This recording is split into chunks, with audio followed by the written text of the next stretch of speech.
Bonjour tout le monde. Donc aujourd'hui on va voir les charges sur des constructions métalliques. Donc on va travailler sur deux exemples de construction. Un hangar métallique et un bâtiment industriel. Donc l'objectif c'est d'avoir et de connaître les charges qu'on doit appliquer sur des constructions métalliques. Donc on va voir les cas de charge et les valeurs du charge qu'on doit maîtriser, qu'on doit connaître. Donc on commence avec notre hangar. Hangar en charpente métallique. Donc, donc, comme vous voyez, le premier cas de charge, c'est le poids propre.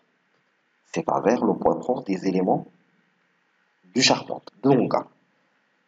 Le poids du poisson, le poids des poutres de compression, le poids des traverses, le poids des contreventements, mais aussi le poids des pins et des lisses. Donc, on doit prendre en considération le poids de tous les éléments de notre structure.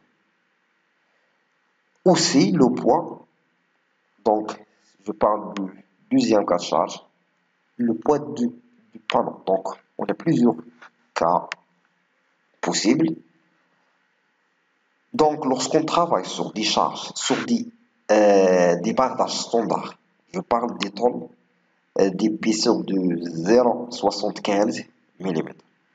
Donc là, on parle des bardages standards, c'est-à-dire un bardage sans isolation. Donc, dans ce cas-là, on prend généralement le poids du bardage de 10 décanitrons par mètre carré, c'est-à-dire 10 kg par mètre carré. Donc, je parle d'un bardage standard d'un épaisseur qui ne dépasse pas 1 mm. Dans le cas où on a comme bardage des panneaux sandwich, donc on doit savoir, on doit demander l'information auprès de notre client pour savoir l'épaisseur et le type de panneau sandwich, pour avoir le poids par mètre linéaire de ces panneaux.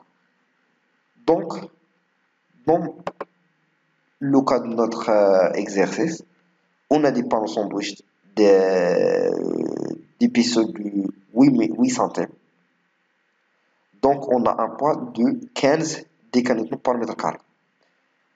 Donc, on doit toujours demander l'information auprès de notre client pour savoir quel type de panneau sandwich qu'il va utiliser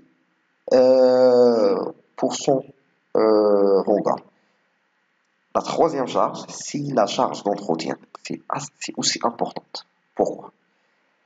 Parce que dans la phase de montage, mais aussi dans la phase d'exploitation de l'ouvrage, on doit faire des maintenances. Donc, il y a une charge qui doit être appliquée sur notre hangar. C'est le poids des personnes qui vont faire la maintenance sur notre hangar. Je parle de charge d'entretien. Donc, on prend généralement une charge de 40 jusqu'à 60 décanitrons par mètre carré. Donc, c'est la charge d'entretien. On a une charge, bien le poids de poussière. Donc, la poussière, on prend généralement de l'écart standard des décanitrons par mètre carré. Mais parfois, si on est dans les auspiciaux, donc on a la poussière donc dans des zones industrielles, donc là on doit demander l'information pour savoir la charge d'entretien qu'on doit prendre en considération. Donc on prend pas toujours des canettes par mètre carré, mais pour les cas standards, on prend une charge poussière naturelle de 10 décanettes par mètre carré. Sinon, si on est une usine, par exemple, une usine de ciment, là on aura une poussière qui est plus importante, avec des épaisseurs de poussière qui seront assez importantes, là, on doit demander au client la charge qu'on doit prendre en considération. Donc voilà. Donc pour la charge poussière, le poids des éléments, le poids le bardage sont des charges permanentes. Pour l'entretien, la charge d'entretien, d'exploitation ou bien d'entretien, c'est une charge d'exploitation. Et on a aussi la charge de vent. Donc pour la charge de vent, elle est liée directement aux régions de vent sur la carte de vent, par exemple le cas de Maroc. Elle est liée de dimension de l'ouvrage. Donc c'est assez simple d'appliquer la charge de vent, soit en utilisant logiciel robot si on fait un calcul par robot, mais aussi pour calculer la charge de vent manuellement pour faire des vérifications manuelles. Donc, هذا لو كان ديال un hangar métallique. Là, j'ai traité toutes les cas de charge qu'on prend en considération généralement. Donc, on va voir maintenant le cas d'un bâtiment béton, un bâtiment pardon, charpente métallique, un bâtiment industriel. Donc, là, dans cet exemple, par exemple, on a des planchers, on a des planchers, on a des escaliers et on a bien sûr des poteaux, un bardage. Donc, les charges qu'on doit prendre en considération, c'est le poids de bardage. C'est la même chose. On va voir quel type de bardage. S'il s'agit d'un bardage simple, standard, on prend 10 décalettes par mètre carré. Si on a le cas des bardages, des panneaux sandwich, donc on doit aller chercher les catalogues les panneaux sandwich pour avoir l'information et le poids d'eau. Donc, pour les planchers, donc, on doit connaître le type ou bien l'exploitation du plancher.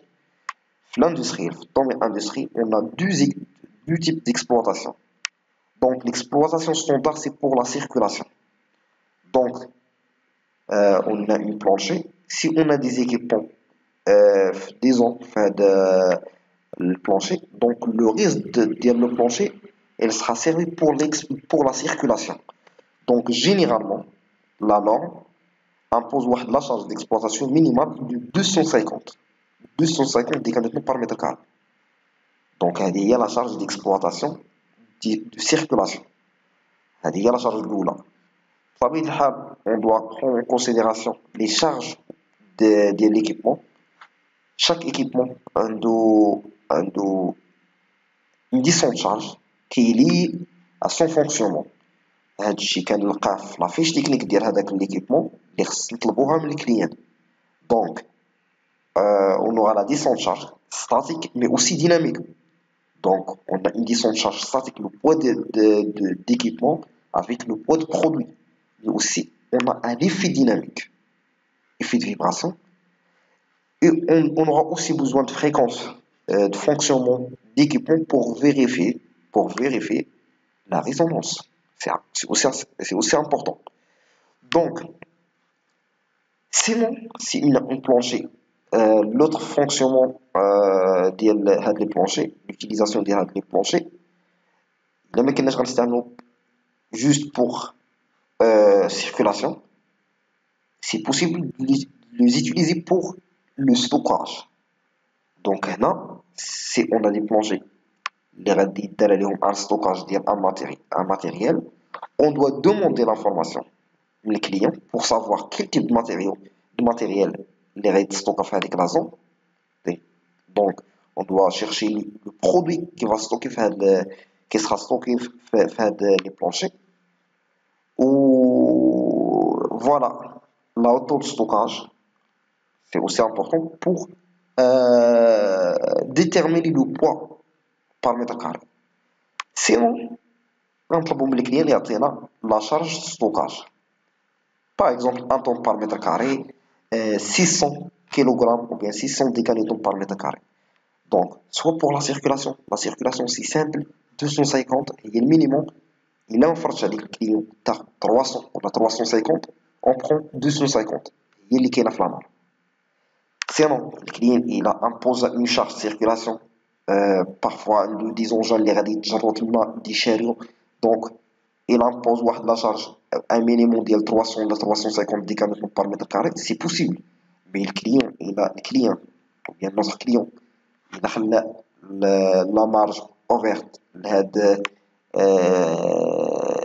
لا شارج، اون برون لا شارج اللي كاينه في لا روم اللي هي 250. Sur les escaliers, la circulation à les escaliers, on prend 200. On prend 200. Donc, هادو les charges اللي كاينين. J'ai essayé de partager ma comprendre les charges pour avoir la valeur les valeurs des charges qu'on utilise généralement. Pour les équipements, on n'oublie jamais de vérifier les résonances, fréquence d'ouvrage avec la fréquence des équipements. Il y a des équipements, on doit comparer la fréquence de chaque équipement, mais aussi on doit prendre en considération le fonctionnement des équipements, les règlements à la fois. دونك هادشي غنشوفو في دي فيديو اخرين ان شاء الله. دونك كنتمنى انكم استفدتوا معنا في هذا الفيديو. شكرا والى اللقاء.